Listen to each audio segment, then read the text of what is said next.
this film, The Outside Story. Oh, thank you very much. It flowed wonderfully the way everything happened. And I mean, I felt bad for Charles. Like it As was you should. it was like at one point I'm like, I'm just waiting for a dog to pee on him. You know, you got to hit rock bottom, right? I mean, that's a lot of times I feel like when you're in that rut, it's hard to just kind of like hop out of it.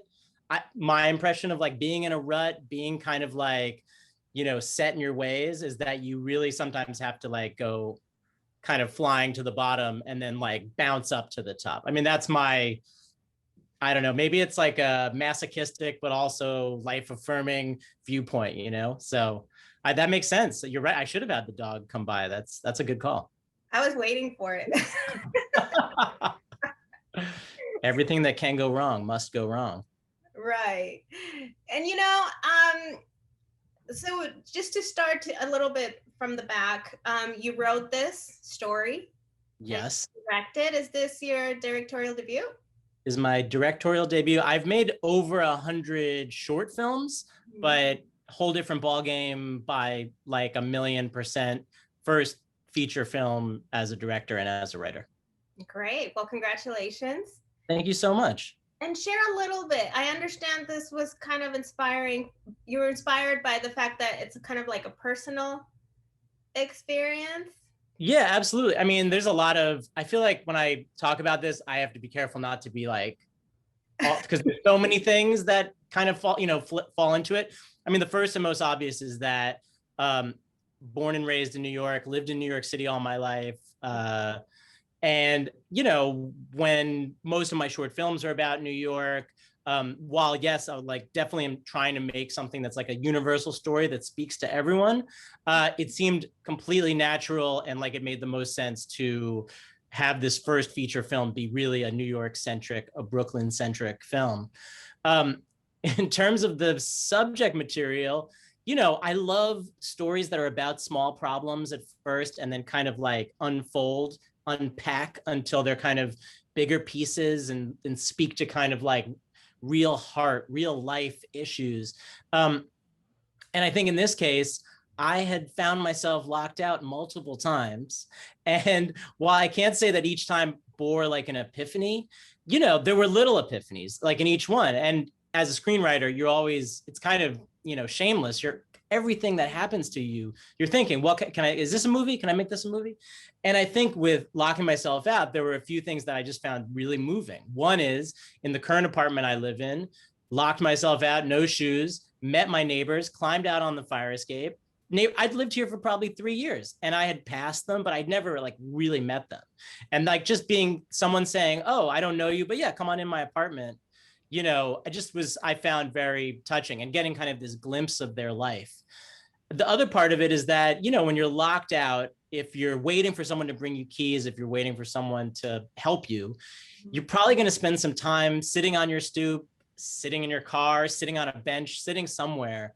And I think that, especially going back to being in a rut, being, you know, just, I know that feeling of being stuck. And I think I loved how disruptive being locked out was. Like the fact that it was like a disruption to your perception. So all those things factored into the creating the film. The one other thing I also have to mention is, you know, I make commercials for cable channels, promos, commercials, trailers.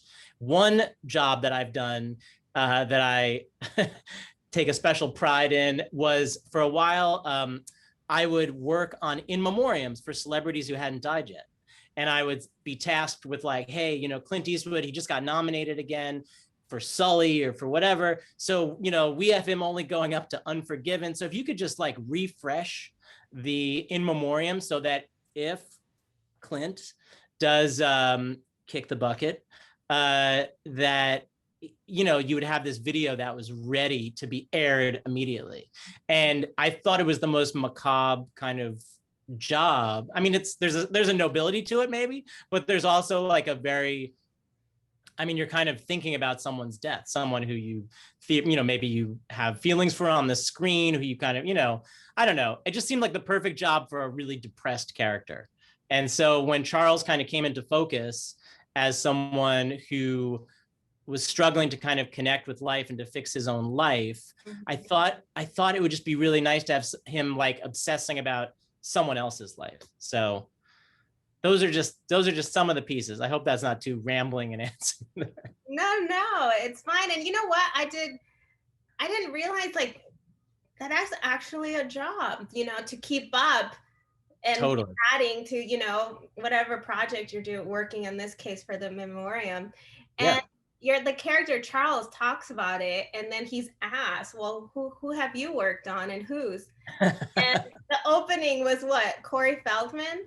Corey Feldman. Well, I think Sunita asks, Sunita's character asks, who's the youngest you've got? Like she kind of gets into it. She's like, yeah, that's super dark. But then she kind of gets into it. She's like, well, who's the youngest person whose passing you're prepared for? And I really no shots at all to Corey Feldman or Lindsay Lohan. But just, I feel like I'd even read about things like that where they're like the New York Times, there's actually a great documentary called Obit. And it's about these like file folders they have on pretty much actually any public figure. I don't think it's just someone who's at risk. It's like anyone who's out there, they're kind of constantly updating it. Right. So, because I'm with you, I didn't know it was a job either. And I would always look at these like pop up on TCM or on the internet or what. I'd be like, they just died. Right. How did you threw this video? Wow, you must be like a savant editor. You just like threw this video together in like, 10 minutes. So you get to peek when you go into production, then you get to like peek behind the curtain on so many things. And that was one where I'm like, oh, you're constantly prepping them. That's so grim. And what made you choose Corey Feldman in this? What made me choose Corey Feldman? Wow, I feel really bad now for that I chose him. No, the only reason was I feel like I had seen documentaries and things online that he was, living a little of a reckless life. Again, I feel so bad. I don't know what I'm talking about. It just seemed like he was someone who had some troubles and was perhaps could be in the at-risk category. But I could be totally wrong. I'm ready to be told I'm so wrong and he's good. I had a laugh because my boyfriend was watching it with me and he's friends with Corey. Oh, I'm so sorry. So we both like laugh. We're like, oh my gosh. I'd like to officially apologize to Corey Feldman right now. It was just trying to think of that person who's out there, who's has been through a lot. Been through a lot. That's a great way to put it. But here's the key.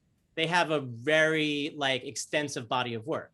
Like not everybody who's struggling has had that kind of career. Corey Feldman, iconic actor to say the least.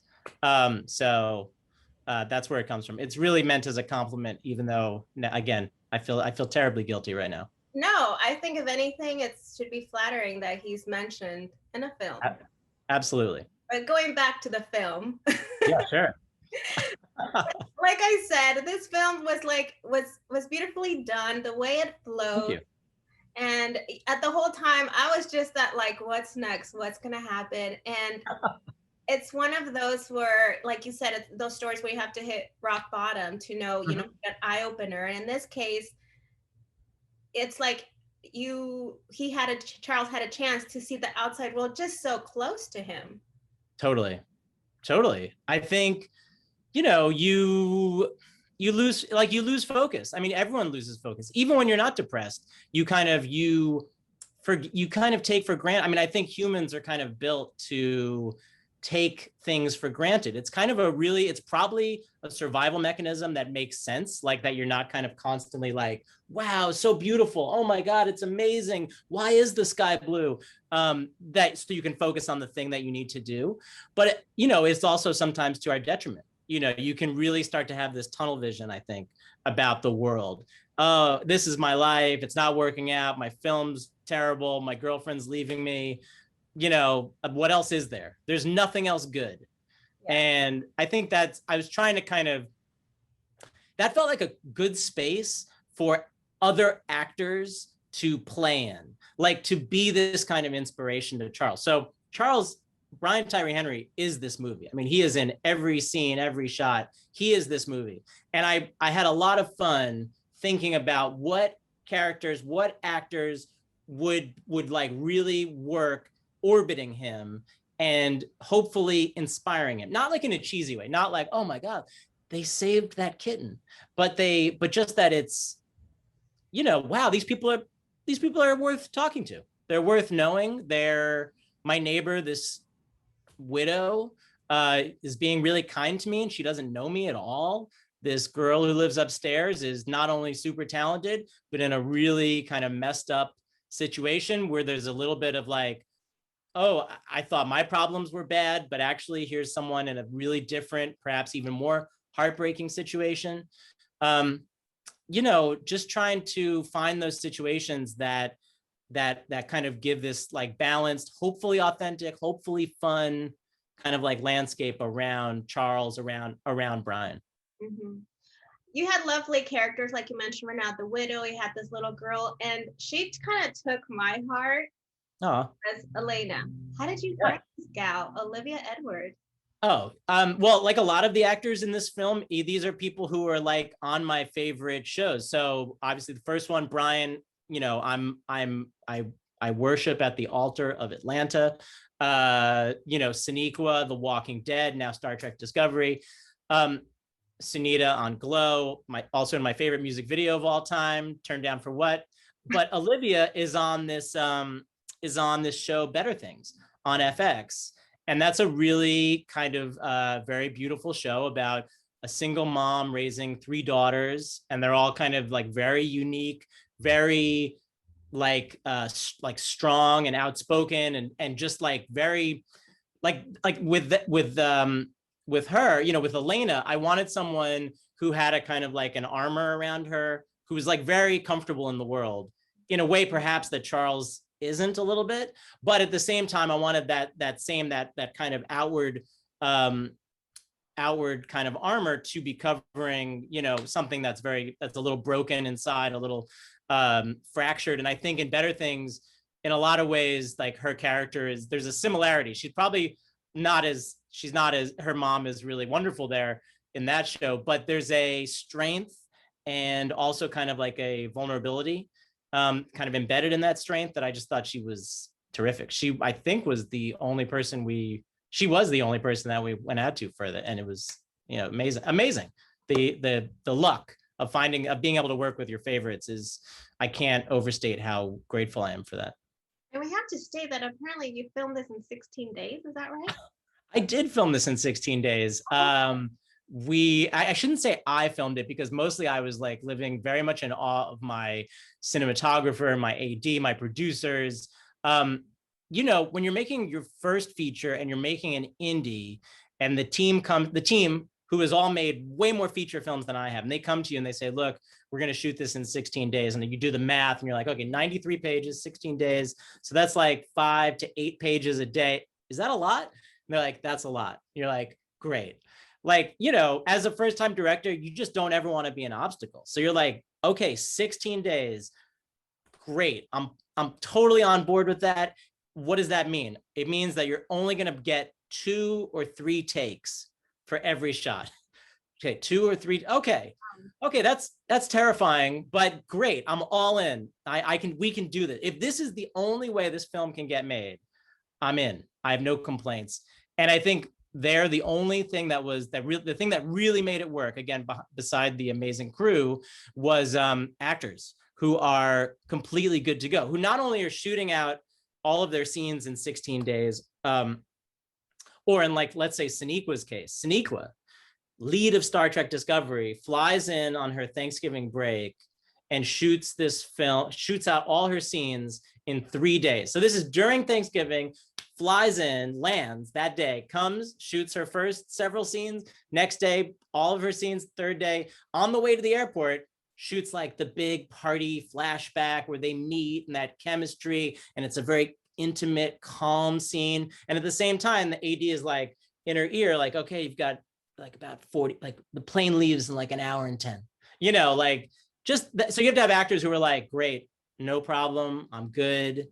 And with an indie, you're not getting any rehearsal either. I mean, you're getting phone calls, some emails. I had great conversations with everybody, but we really didn't get to rehearse either. And that's just the nature of it. That's the way the film gets made. So I don't know. I can't believe it worked out as good as it did. And that production was actually relative with all these stories, really smooth and wonderful. That means you've worked great under pressure. I hope so. I try again, I just kept thinking, don't mess this up. Don't mess this up. This is, I've got Brian Tyree Henry here. I've got Sonequa Martin Green, Sunita Mani. I've got all of these actors, Asia Kate Dillon, Maria Dizia. They are shooting on their days off from projects that probably pay them a lot more. Don't mess this up. Don't mess this up. And when you kind of just like have that as your mantra, you just have to be, you can't be anxious. You have to be kind of like someone who's like, great, let's make this work. Oh, we can't, we can't shoot that way. We have to shoot this way. Let's make that work. Great. It's like every problem just becomes like, oh, terrific. Another opportunity. So I don't know. It's funny. It's a funny mindset. I think that crews get into, that not just the director, but like everybody gets into, where you're like, great. Yeah, great. Let's make that work. I don't know. Amazing. Again, testament to the crew and the cast. Well, thank you so much for your time and talking about this film. Like I said, it went very smoothly. Great. I can't always say that about films. I'm glad. I'm really glad to hear that. That makes me happy. And again, apologies to Corey Feldman. Oh, no.